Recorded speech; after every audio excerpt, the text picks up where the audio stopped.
Hello everyone, welcome back to our channel. In this today's video, I am going to show you how to fix Claude AI slow response. The first step is check your internet connection. Make sure your internet is okay or not. If your internet is working, that may be problem. Turn off your Wi-Fi for a few seconds, then on again, or use the system mobile data. If that is not working, turn on your airplane mode for a few seconds, then on again.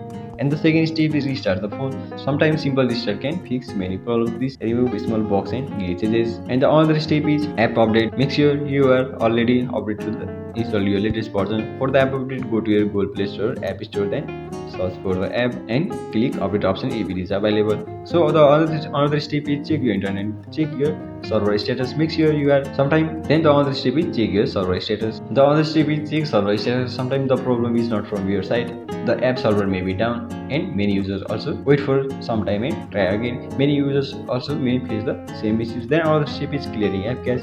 Clearing cache can fix loading and crashing issues. Go to your phone setting, then tap on apps or app management, then select the app list or apps, then search for the app and tap on storage and cache. Click clear cache.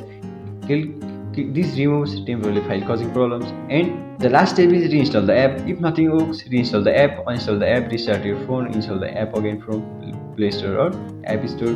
By doing all of it, this gives a fresh start to the app. None of these helps, then you can contact to customer service of the app by going on help center. They may help you to solve the issue coming on the app. So that's it. These are the best way to fix app problems. Thank you for. If this video helped you, don't forget to like, share and subscribe for more helpful tutorial. Thank you.